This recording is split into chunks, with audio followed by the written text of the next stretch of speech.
So we have a few minutes before we can get on What to are the they boat. saying about your boat? But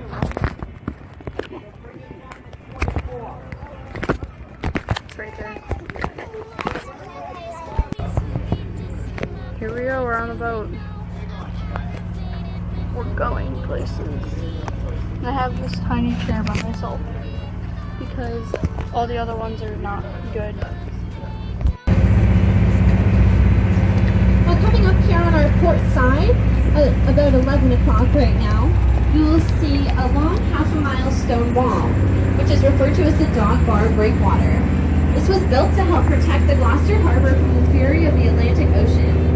It was built by the Army Corps of Engineers and is exactly 2,250 feet long. The huge granite blocks that were extracted from the quarries right here in Cape Ann were placed on top of one another and on top of a formerly and very dangerous known structure known as the Dog Bar, hence where it got the name the Dog Bar Breakwater. And the breakwater was built using 231,760 tons of granite for a total cost of about $400,000. Now at the very base of the breakwater, coming up here again on our port side about 10-11 o'clock, there's a light known as Point Light. It sits at the end of the jetty, and it is called this because it marks the easternmost point of Cape Ann. Eastern Point Light houses a white light that flashes precisely every 5 seconds, with a smaller red light that is only lit at night. This allows boaters departing or returning from the Gloucester Harbor at night to mark the location of the breakwater and avoid the dangerous reefs that sit on the seaward side. The son of John Hammond Sr., who is the miner. The house contains Hammond's large collection of Roman, medieval, and Renaissance artifacts. One of his most prized possessions being a human skull, rumored to be one of the crew members of one of Christopher Columbus's voyages.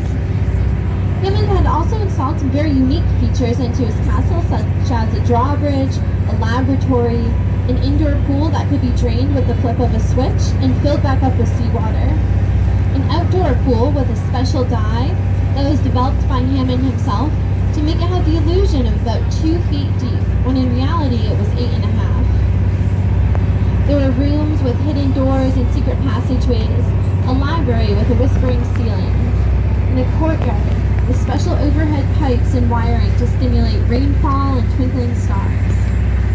Now, unlike his father's castle, which we saw earlier, Hammond Jr.'s castle is open for tourists, and it is a public museum and a great place to visit if you have the time. So that's a brief history of the Gloucester Harbor, so we can sit back and enjoy our ride as we head out into the Gulf of Maine, as it is a part of the North Atlantic Ocean. But be sure to keep your eyes on the water, as whales or any other marine life can be spotted at anywhere, anytime. So be sure to point something out and use that clock system if you see it. We will be sure to keep you updated when we see something too.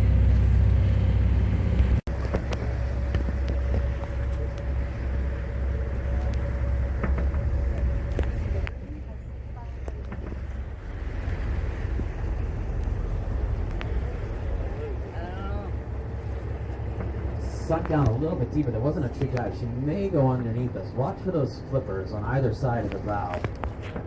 If she alters course to her right, she may still be on our starboard, but I kind of have a feeling she's going to go underneath our bow and look on the port side and left side. Watch all around us here.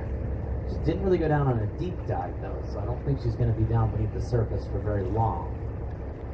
Yeah, I see her up at about 10 o'clock. Port side, coming up. Oh, short port side. Other side. Oh my gosh, I'm stuck. Now we're Okay. also in a really good position here. Should she lift her tail out of the water when diving, you should see the underside, that is the ventral side of the tail. We'll try and keep the boat in a position where we can see that. Let's see if she lifts her tail for us again here. And if she does, look for a black and white pattern on the underside of the tail. Look for black and white pigmentation on the underside of this whale's tail. Should she be cooperative and lift it out of the water for us on the next dive.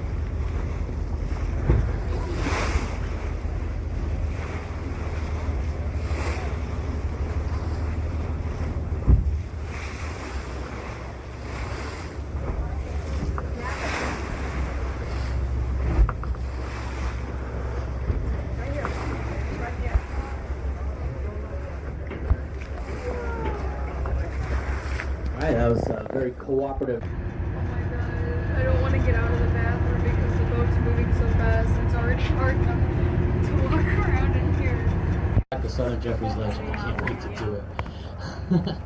But so we saw whales on every trip in 2018. This year we've already skunked 5 times. It's been a difficult year in a lot of ways, mostly because of the weather. Those of you that are from the area, you know that we had a really rainy, cold spring, and we had a lot of fog. And most times the skunk is not actually due to lack of whales, it's due to lack of visibility. We just can't see. You can imagine what it's like to try and find whales. We can only see 50 feet on either side of the boat. So it's just about impossible. So after, like I said, after about a month and a half or so of coming and seeing whales pretty much in the exact spot that we're in right now, these whales disappeared one day. We very nearly skunked. And everyone got panicked. We went down Stowack Bank and we've been watching those same 2 whales ever since. But I've been wanting to come up here. I've been wanting to come up here because my gut is telling me that these whales are back. So they disappeared for one day. That might have been just an anomaly, but I had a feeling that these whales may very well still be here. So then today, where the humpback whales, Freckles and Clamp were so close, we spent an hour and 10 minutes watching them. But rather than spend another 20 minutes on those same whales, I said, let's take a risk. Let's take a risk. Let's go all the way up to Jeffries Ledge. Worst case scenario, we got to see Clam and Freckles for an hour and 10 minutes, and then we go on a long ride home. But that didn't happen. Now, Spoon here is the largest humpback whale in our population. She's going out for a dive. You can see her tail right now. She's got a big tail, too. Watch the big high fluke up dive coming your way. Spoon is the largest humpback whale in our population. She has been measured to a length of 63 feet. And you might be wondering, how do we know that she's 63 feet long? Well, Spoon is a whale that has a reputation for being lazy, to tell you the truth. She's oftentimes usually seen resting at the surface. I'm going to move up towards where that other humpback whale is. Now, if you know that Spoon's here, I want to see who the other humpback whale that I saw for 11 o'clock. I want to see who that was. But Spoon is oftentimes seen resting at the surface. The resting behavior for humpback whales is sometimes referred to as logging, because when they're resting at the surface, they oftentimes look like floating logs. I want to know, are the same whales that we were seeing here a few weeks ago, is it those same whales that are still here? Hot for the birders on board. Feeding open mouth off of our port side. This is going to be dross. This is going to be a humpback whale. Oh, I'm so upset that I missed that. I am so upset that I missed that. I saw them. I didn't get a picture. It was like Maybe tell me I sound like a little kid. Well, that's because you have to take risks sometimes. Sometimes when you take a risk, you get, well. Oh, that was, sometimes when you, oh my gosh, sometimes when you take a risk, it doesn't work out. You end up being the goat, and you end up having to bail out and not get as good a trip as other boats. And watch those other whales. They were going to watch those other whales for. Oh, that's a 20 minutes. nice looking I ran bag. the risk of basically giving my passengers less time on whales, which wouldn't have been good. But I really felt that the payoff was we might get to see more than other people. Whoa! Exactly what's happening. So yeah, I'm pretty excited about it. That is is a large whale. Yes, it Oh, is. that- This is dross. Oh, righty.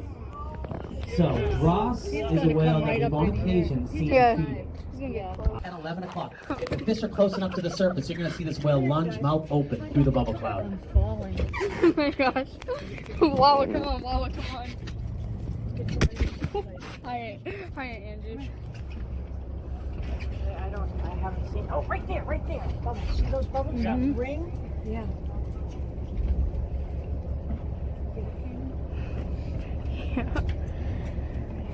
Are you recording too? That way you can hang on. There you go. Keep watching this set. The whale's probably coming. I just saw a fish jump there about 9 o'clock. Bubbles are getting more intense. Keep watching. The intensity of the bubbles is starting. You may even see the fish starting to jump there. They're trying to escape the feeding whale. Keep watching that spot. Keep watching that spot. Oh, I got it. Oh, I got it. Yikes. That was good. Yeah. Okay, I'm wrong a lot. I make mistakes like everyone else, but today I win. Good job. That was a spectacular look at a humpback whale lunge feeding. You just got to see a whale lunge to the surface, mouth wide open. You could even see the palate, which was that pink strip right at the roof of the mouth. And you also got to see a great example of how these whales will concentrate fish beneath the surface. So again, humpback whales are a slow-moving species. They're a slow-moving species. And so what this whale is going to do, hopefully again here, is she dives down beneath the surface. She finds a school of fish. And when she finds one, Dross is another female. When she finds a school of fish, she positions herself beneath the fish school, and then she starts swimming in a circle beneath the school of fish while